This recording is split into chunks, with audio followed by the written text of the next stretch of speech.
Hello. In this tutorial, I'm going to show you some tricks and tips for using Google.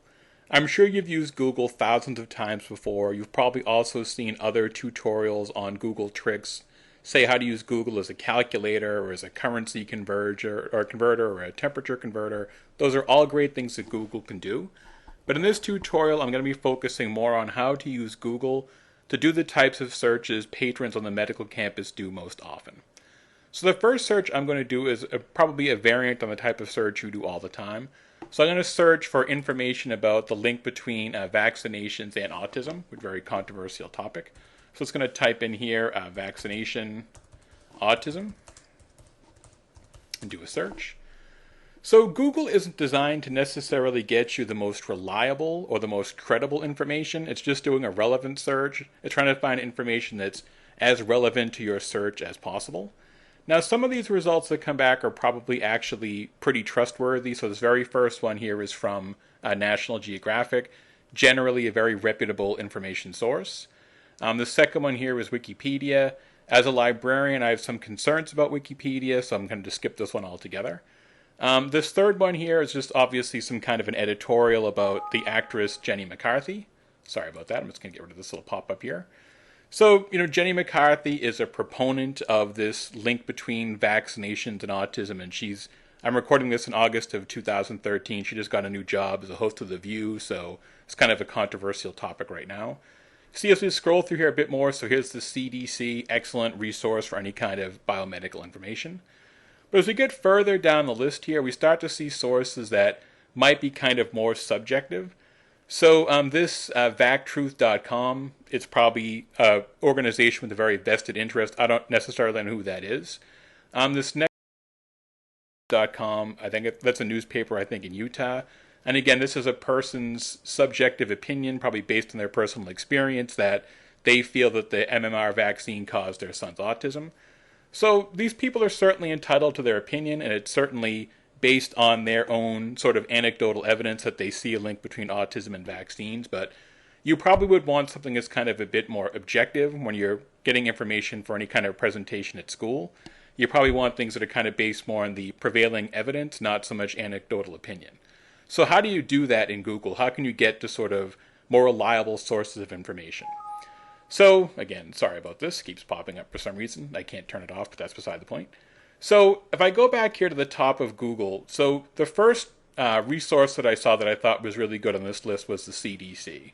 And the CDC is obviously a government agency. It's the cdc.gov here as the address. So you can actually have Google limit your results to any specific domain. So in this case, I can limit my answers just to websites that end in .gov. The way I can do that, if I click on this little gear here in the upper right-hand corner, this is the advanced search feature. This is actually just the settings, but I want exactly the advanced search in this particular case. And if I scroll down here a bit to where it says site or domain, I'm going to type in .gov. And now when I do a search, it's only going to bring back sites that have vaccination, autism in the information that comes back, and the domain is just a .gov. So these are all things from cdc.gov that come back. If I scroll down a bit, this one here, this is actually an article from PubMed, so it's linking to the citation. So it can also find PubMed articles for you this way. This is kind of a roundabout way. I would actually recommend, if you want articles from PubMed, just to search PubMed directly. But it's nice that Google can find these articles in PubMed for you just by looking in .gov sites. So .gov sites are a really great way, again, to find sort of reliable information. Especially if you wanted something like rates of something, say rates of, autism, if you wanted sort of government regulations or anything like that. Sorry, this keeps popping up. So it's really a great way to get sort of information like that, rates for things or any kind of legislation or regulations on things directly from the source, the government. So another really good source to use just restricting to a certain domain is .edu, especially if you're a student or a faculty member, that you can see what other people at other universities are writing about or reporting about whatever topic you're interested in. So I'm just going to change this here to .edu. And now all these results that come back are going to be from academic institutions. You see this second or third one here is from Harvard's Health Blog. I would guess that's a pretty reliable source of information. We see here's one from Michigan State. I think there was one down here too from University of Cincinnati. So again, really good, reliable, reputable resources that you could feel pretty comfortable using as a student because it's being reported by a university. I'm sure it's well researched, it's well cited, so you'd be a pretty reliable source of information. You can see that this one here, where it says is vaccineautisms.pdf. So Google will also find PDFs for you. And again, as we just did a second ago, we limited just to a specific domain. So we just looked at .edus or .govs. You can also have Google just for a specific type of file. So I go back up to the settings, and you may have noticed that when I first clicked on this little gear, it was generally in this area. Now it's in the upper right-hand corner. Sometimes that gear will bounce around the screen, so just keep an eye on it. It's going to be there someplace in the upper right-hand part of the screen, but it might just move around a bit. I'm just going to click on that gear again and again go to my advanced search. In this case, I'm going to scroll down here, so I'm looking for a specific file type. So I'm going to say here, I just want PDFs, and if I click on PDF and do a search, so now it's just my same search, vaccination autism, just .edus, and now it's just PDFs as a file type. So this is a really nice little trick if you just want something you could share with somebody, so you could print this out and give it to a patient, or one of your classmates are doing, like, say, a journal club, and you just want something you can actually share in PDF form. It also works for things like PowerPoints or Word documents. If you just wanted a different type of document, you can certainly have Google find it for you that way too. So, excuse me, so it's really a nice little trick. There are many sort of ways you can limit your searches to make them more relevant using this advanced search in Google. So thinking about the kinds of searches that our students do that limit to a certain category using Google, sometimes you just want to search a specific website. So if we were looking for, say, one of our students in the School of Public Health, maybe they want to know what the WHO has to say on this topic, so kind of a more international feel, not just the CDC. So again, if I go back up here to that gear for the advanced settings, and if I scroll down here a bit, so I'm going to change this a little bit. I'm going to change this .edu just to a specific website, so say who.int, that's just the WHO's website. I'm going to turn off this PDF because I might restrict my results too much in the beginning here, and then do a search again. So you see all these results that came back now are just from that one website, just the WHO. So this is a great little trick because sometimes you're going to be searching a website and that website's own sort of built-in search engine isn't very good. Maybe it's just not very good at filtering what you want. You don't have a lot of control over the results that come back.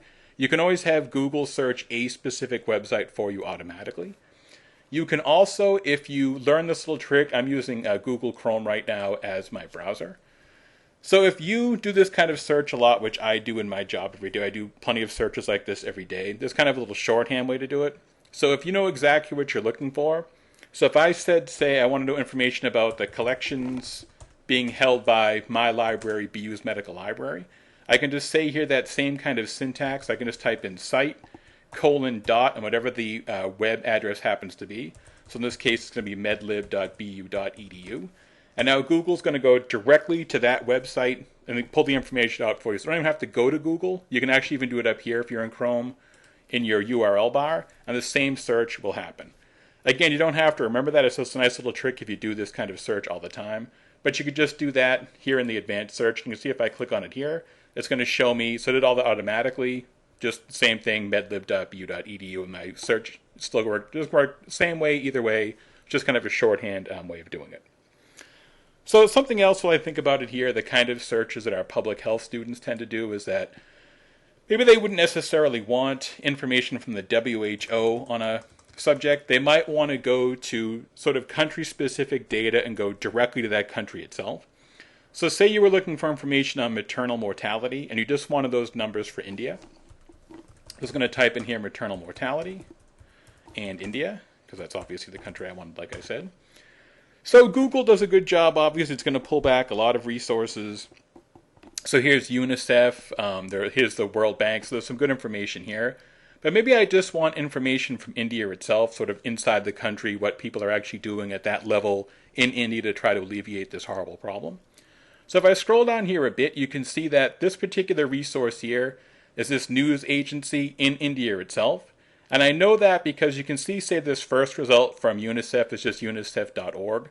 In this case where it says this oneindia.in, .in is the country code for India, so that's actually from India itself.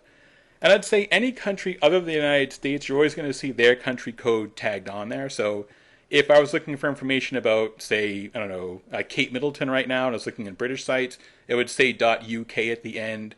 So you can always see all those other countries other than the United States always have this country code kind of tacked on, so you can limit just to that country. So if I just wanted information about India, again, I can go up here to my advanced search little gear. And in this case, I'm going to say for my domain, I'm just going to type .in because that is the domain code for India. And now everything that comes back is now just going to be from an Indian website. So it's nice if you want that specific country information, you can have Google limit just to things in that country. And I can also see that those little tricks like I used before, like the .gov and .edu also work. So if I just wanted things from government websites in India, I can just stick in here a .gov and keep that .in. So this is just government websites in India. I do that search. Now everything that comes back is now from an Indian governmental website. So here's, I guess, the Department of the Census in India. So it's really nice when you're trying to find the specific information about a country or maybe even a region of a country, a state or a province. If you can figure out especially the name of that agency in that country, it makes it much, much easier to find it using Google in this way. And I will say, too, that probably a lot of information in India about mortality is in English. If, say you're looking for a country, I did a search for a student a while ago. She was trying to find information about sort of the rights of visitors to Japan if they give birth, so what access they have to sort of health care, maternal, perinatal care, things like that. I don't read Japanese, this particular student didn't read Japanese, so we really had to use just English language sites in Japan only. So what you can do in a case like that, if you're looking for a country that maybe the information is not in English, or conversely, maybe you were working with a person, English isn't their first language, and they want U.S. government information in their language, you can always go up here again to the advanced settings, and you can look for the language you want to come back. So I can say in this case here, language. Even though I'm still in India and I just want the information, I can say I just want things in English. And now every page that comes back is just going to be from India but written in English. So that's a nice little trick too that, again, especially for our public health students, if you're trying to find this information, that you can always have Google limit it to a language you can read that kind of make the information as useful for you as possible. Okay, one more thing I wanted to show you that. So I just happen to know that India is .in. I know I mentioned Japan a second ago, so Japan, the country code for Japan is JP. You don't necessarily have to know that. In some cases it's obvious, but not every case it is. So if you had a country you had never used before, how would you get to that domain code? How would you know what it is? So you can actually just search Google for a list of top-level domains. And you'll see some of these are going to be very familiar. And I'm actually just going to use the list here from Wikipedia, the very top one that comes back. So top-level domains, you can see it's also things like .com. Again, like I said, .edus. Those are all things .orgs that we're used to seeing. But if I scroll down here a bit, you're going to see now every country has its own domain code. And sometimes it's actually better to search for the domain by flag. For example, if you're looking for Germany, you might think that Germany would be .ge because the country is called Germany. But if you scroll down, it's actually .de right here, because in German they refer to their country as Deutschland. So sometimes they index the country by what they call that country in the country itself, not what we would call it in English. So sometimes I think it's actually easier just to scroll through this list looking for the flag of the country you're after, and just finding the domain code next to it. Okay, so that's pretty much how to search Google for reliable information on your topic, limiting to specific domains, so either, say, a .edu or a .gov, limiting to a certain website like the WHO, or even limiting to a certain country, and then also limiting to a certain type of information like a PDF. Another kind of search our students do all the time in the medical campus is searching for images. So I'm just going to go back to Google again here. So say you need, say you're a dental student and you're looking for information on tooth decay that you want to make a presentation. So I'm just going to type in tooth decay here. And again, I'm sure you've seen this before in Google that you can just click here on images and it's going to bring back, obviously, image information for that particular topic that you typed in. Some of these images look absolutely fantastic for illustrating different aspects of tooth decay. So if you're a student doing a presentation in a classroom one time only, you're covered in something in copyright called fair use, so you can probably use any of these without worrying about getting permission from the publisher. But if you want to take it outside of the classroom, say you want to put it into a PowerPoint and bring it to a conference, say you want to put it like in a course pack, or you want to make a video, anything you wanted to do like that, and you want to use copyrighted images sort of outside of the classroom, you really start to get into potential problems there with using licensed materials without the licensee's permission. So again, you can have Google help you in a couple of ways to find images you can use pretty much without fear of violating copyright. So the first thing you can do, again, using our little advanced search, the same little gear still works in images. Almost everything created by the US government goes into the public domain directly. So if we go to our site or domain and just type in .gov and just look for images on .gov websites, you can feel pretty comfortable that any of these images you find you can feel free to use without having to worry about violating copyright. You always want to give proper attribution. So say in this case, you would say you got this from the NLM-NIH.gov. I think this is actually Medline Plus, which is a consumer health page. You obviously have to give credit where credit is due and properly cite the resource, but you could use this pretty much without worrying about the fact that you're violating copyright. But if you want to go even one step further to be 100% sure, again, if you go back to the little settings here, advanced search, I'm just going to turn off the .gov here and just go to any resource that comes back. Under here where it says usage rights, so Google is a big proponent of something called Creative Commons. It's sort of a 21st century copyright license where the creator of anything, a song, a piece of music, a photograph, whatever it happens to be, they can decide what level of permission they give to users, and it can be listed. You can actually filter through Google this way. So you can see that there are some cases like this, free to use, share, modify, even commercially. So in a case like this, you could take this image and make a t-shirt out of it, or if you got like a snippet of a song, you could take that song, modify it, and release that single yourself for money. So it depends on what level of permission people want to give.